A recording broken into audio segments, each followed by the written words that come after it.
आज की क्लास में आपका स्वागत है। आज हम स्टडी करने वाले हैं ल्यूकेमिया के बारे में और ये लेक्चर आप हिंदी में देख रहे हैं। यदि आप इंग्लिश में स्टडी करना चाहते हैं तो आई बटन पर क्लिक करें, वहां से आपको इंग्लिश लेक्चर का लिंक मिल जाएगा या आप डायरेक्ट चैनल को विजिट करके भी इस टॉपिक को सर्च कर सकते हैं।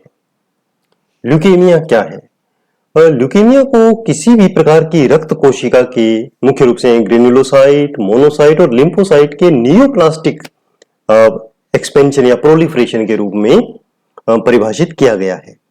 यह दोष हिमेटोपोइटिक स्टेम सेल, माइलॉइड या लिम्फोइड स्टेम सेल में उत्पन्न होता है। दूसरे शब्दों में हम कह सकते हैं कि ल्यूकेमिया बोन मैरो में ल्यूकोसाइट्स का अनियंत्रित प्रोडक्शन है और इसे हम ब्लड कैंसर या रक्त कैंसर भी कह सकते हैं। ल्यूकेमिया का जो क्लासिफिकेशन है वो स्टेम सेल के इन्वॉल्वमेंट के आधार पर डिवाइड किया गया है। या तो ये लिम्फोइड होगा या माइलॉइड होगा और फर्दर इसको डिवाइड किया गया है क्रोनिक या एक्यूट के रूप में। यहां पर आप इस क्लासिफिकेशन चार्ट से देख सकते हैं कि ल्यूकेमिया को दो पार्ट्स में डिवाइड किया गया है, myeloid leukaemia and lymphoid leukaemia, और आगे फिर डिवाइड किया गया है acute myeloid leukaemia, chronic myeloid leukaemia, acute lymphoid leukaemia and chronic lymphoid leukaemia. इनको हम एक एक करके अभी डिस्कस करेंगे। सबसे पहले आता है एक्यूट माइलॉइड ल्यूकेमिया और AML। Acute myeloid leukaemia haematopoietic stem cell में एक डिफेक्ट के कारण उत्पन्न होता है जो सभी माइलॉइड कोशिकाओं में डिवाइड होता है बाद में, जैसे मोनोसाइट्स, ग्रेन्युलोसाइट्स जिसमें न्यूट्रोफिल, बेसोफिल और इयोसिनोफिल शामिल है, और इरिथ्रोसाइट और प्लेटलेट्स। ये सब कहां से डेवलप होती हैं? माइलॉइड सेल से। उसमें डिफेक्ट होता है तो आगे इनमें भी प्रॉब्लम आती है। रोग का जो प्रोग्नोसिस है यानी ठीक होने का जो रेट है वो डिपेंड करता है रोगी की एज पर। यदि यंग पर्सन है तो उनका जो लाइफ टाइम होगा वो ओल्ड एज के पर्सन की बजाय कुछ एक्स्ट्रा होगा। ठीक है, तो ज्यादा समय तक वो जीवित रह सकते हैं, बट वो भी प्रॉपर ट्रीटमेंट लेने के बाद। क्लिनिकल मैनिफेस्टेशंस क्या होंगे AML में? अब जब प्रोलिफरेशन हो रहा है असामान्य या कैंसर सेल्स का, ल्यूकेमिक सेल्स का, तो उसके कारण जो नॉर्मल सेल्स होती हैं उनका उत्पादन कम हो जाता है, जिसके परिणाम स्वरूप बहुत सारे क्लिनिकल मैनिफेस्टेशंस उत्पन्न होते हैं। जैसे न्यूट्रोपीनिया होने के कारण संक्रमण होगा और बुखार हो जाएगा। न्यूट्रोपीनिया क्या है? न्यूट्रोफिल्स ब्लड में कम है, नॉर्मल न्यूट्रोफिल्स कम हो गई है तो इन्फेक्शन से लड़ने की क्षमता कम हो गई और इन्फेक्शन हो जाएगा तो फीवर के रूप में वो क्लिनिकल मैनिफेस्टेशंस आएंगे। इसी प्रकार आरबीसीज कम हो जाएंगी तो एनीमिया होगा और एनीमिया के कारण कमजोरी, थकान, ये लक्षण उत्पन्न होंगे। थ्रोम्बोसाइटोपिनिया के कारण ब्लीडिंग हो सकती है कहीं भी, मेनली GI, पल्मोनरी और इंट्राक्रेनियल जो ब्लीडिंग्स हैं वो ज्यादा देखी गई हैं। इसके अलावा सबक्यूटेनियस एरियाज में ब्लीडिंग होने से पैचेज और परप्यूरा स्पेशली लोअर एक्सट्रीमिटीज में काफी देखे गए हैं। लीवर और स्प्लीन का एनलार्जमेंट हो जाता है जिससे उसमें पेन होता है, मसूड़ों में दर्द होता है और बोन मैरो के एक्सपेंशन के कारण बोन्स में भी पेन होता है। AML की कॉम्प्लिकेशंस में मुख्य रूप से गंभीर इन्फेक्शंस और गंभीर ब्लीडिंग शामिल है जो डेथ का कारण बनती है। ट्रीटमेंट क्या होगा AML का? AML के उपचार में कीमोथेरेपी का एग्रेसिव एडमिनिस्ट्रेशन किया जाता है। इससे इंडक्शन थेरेपी भी कहते हैं। इसके लिए आमतौर पर कई हफ्तों तक अस्पताल में भी रहना पड़ सकता है। इंडक्शन थेरेपी में आमतौर पर साइटराबिन और ड्यूनोरूबिसिन और माइटोक्सेंट्रोन और इडरूबिसिन नाम की जो मेडिसिन हैं, कैंसर ड्रग्स हैं, वो उच्च खुराक या हाई अमाउंट में दी जाती हैं। इसे इंडक्शन थेरेपी कहते हैं और इसका मुख्य उद्देश्य होता है कि जो ल्यूकेमिक या जो कैंसर सेल्स हैं उनको डिस्ट्रॉय करना।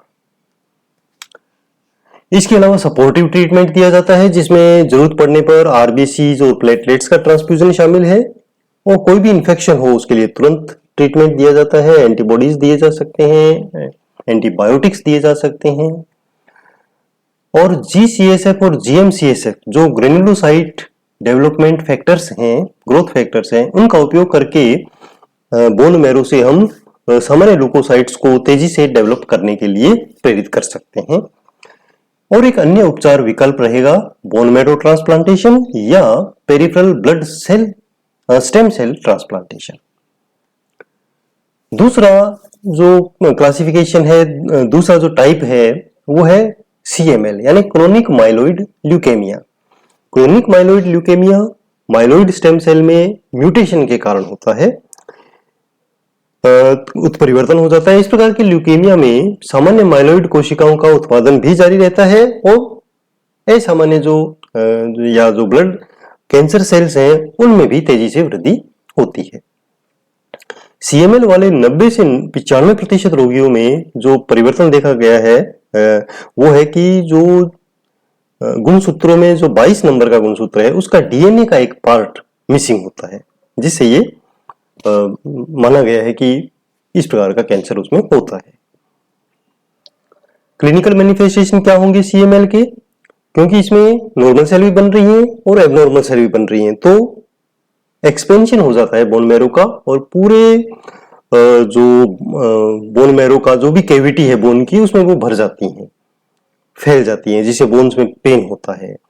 इस प्रकार इन सेल्स का निर्माण इवन लीवर और स्प्लीन में भी चलता रहता है, जिसे हम एक्स्ट्रा मेडुलरी हेमेटोपोइसिस भी कहते हैं, जिसके परिणाम स्वरूप इन अंगों का एनलार्जमेंट होता है और बाद में पेनफुल हो जाते हैं। अन्य लक्षण इसमें होते हैं कि सांस में तकलीफ होती है, भ्रम की स्थिति हो जाती है, कंफ्यूजन होता है, मेंटल इन्वॉल्वमेंट रहता है, अस्वस्थता, जनरल जो अस्वस्थता या वीकनेस होती है वो हो सकती है, एनोरेक्सिया अर्थात भूख नहीं लगती और वजन कम होने लगता है। ट्रीटमेंट क्या होगा? CML के ट्रीटमेंट भी कीमोथेरेपी ही महत्वपूर्ण है, जिसमें टायरोसिन काइनेज ब्लॉकर इमेटिनिब मिसाइलेट का ओरल एडमिनिस्ट्रेशन शामिल है। बीमारी के जो क्रोनिक स्टेज है उसमें इमेटिनिब थेरेपी सबसे उपयोगी होती है। एक अन्य उपचार का जो विकल्प है वो वही रहेगा बोन मैरो ट्रांसप्लांट या peripheral blood stem cell transplant. Acute lymphoid leukaemia, ये तीसरा टाइप है इसका, ALL एक्यूट लिम्फोइड ल्यूकेमिया या एक्यूट लिम्फोसाइटिक ल्यूकेमिया के नाम से भी इसको जानते हैं। ये लिम्फोइड स्टेम सेल के इमैच्योर सेल्स का अनियंत्रित प्रोलिफरेशन के रूप में इसको परिभाषित किया गया है, जिसको हम लिम्फोब्लास्ट कहते हैं। ये बहुत तेजी से बढ़ती हैं और इमैच्योर होती हैं, तो काम इनका कुछ है नहीं। इसमें ज्यादातर बी लिम्फोसाइट ALL देखा गया है। टी लिम्फोसाइट का ALL बहुत ही रेयर होता है, लगभग 25% मामलों में, और ये इस टाइप का जो ALL है ये छोटे बच्चों में ज्यादा देखा जाता है, बट इसका ट्रीटमेंट कुछ इजी होता है और प्रोग्नोसिस जो रेट है वो काफी अच्छी देखी गई है। क्लिनिकल मैनिफेस्टेशंस क्या होंगे?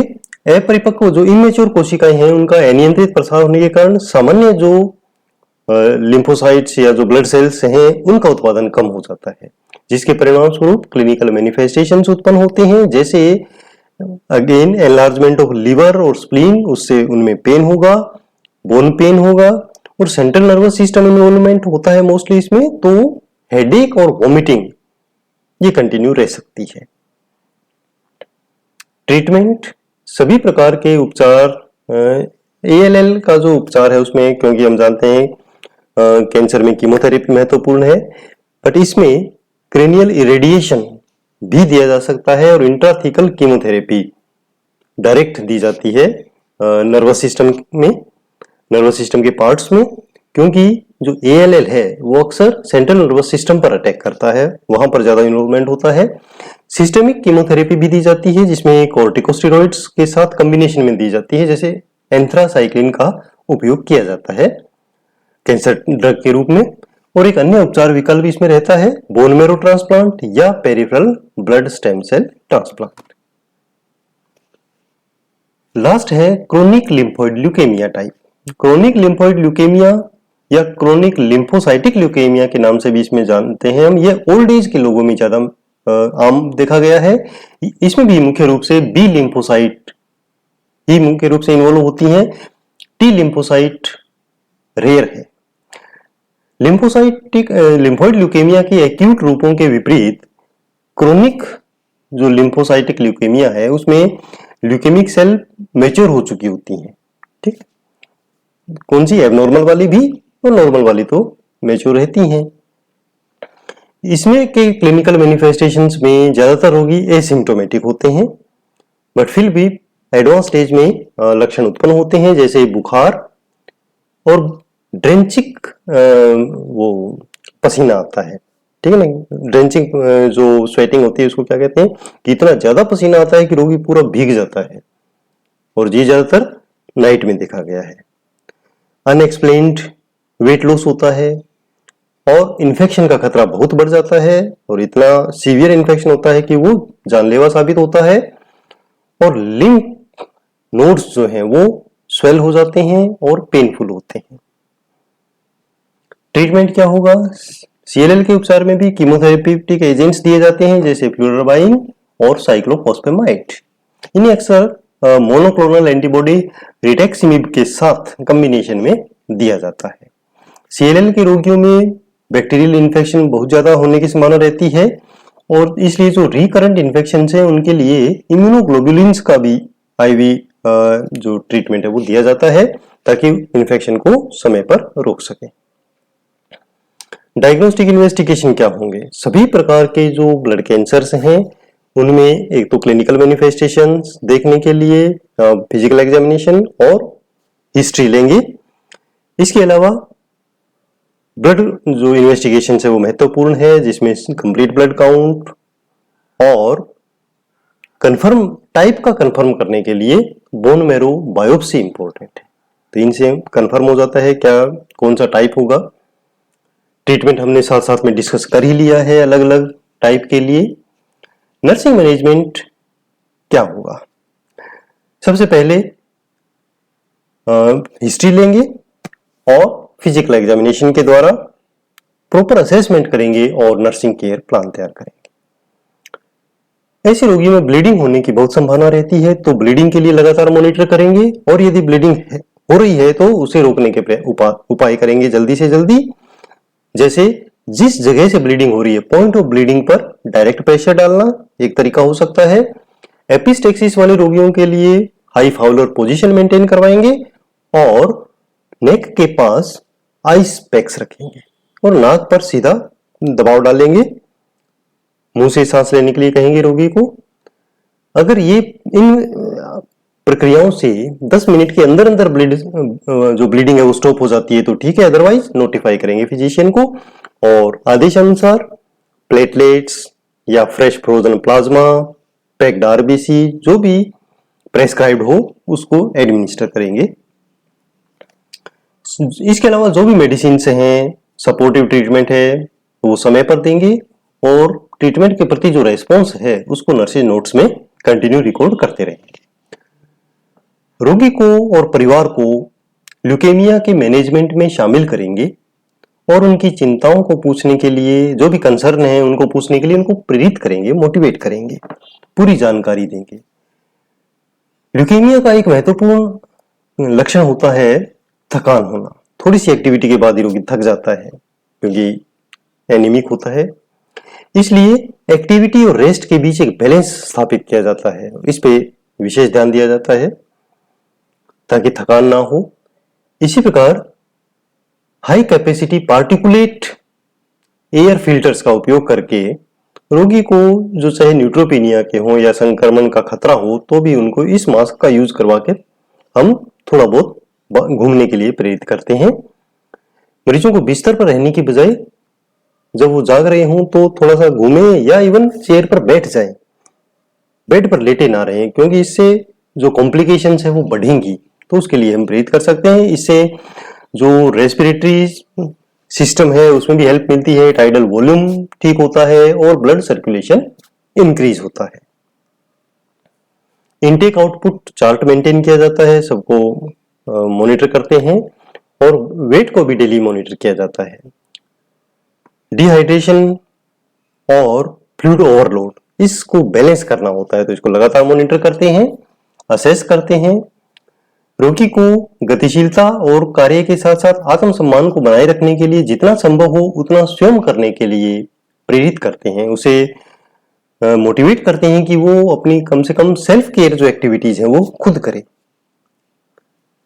इसके अलावा रोगी और परिवार को बीमारी के डायग्नोसिस, प्रोग्नोसिस और जो भी ट्रीटमेंट ऑप्शंस हैं उनके बारे में समझाया जाता है और यह सुनिश्चित किया जाता है कि प्रॉपर जानकारी उन्हें मिले। रोगी के उपचार के बारे में रोगी की जो चॉइस है उसका सम्मान किया जाना चाहिए, जिसमें हर प्रकार के पॉइंट शामिल होते हैं कि जीवन को कितना लंबा किया जा सकता है, कैसे किया जा सकता है, और एंड टू लाइफ के जो भी मेथड्स हैं, जो भी तरीके हैं, जो भी ट्रीटमेंट है उनके बारे में उन्हें समझाया जाता है।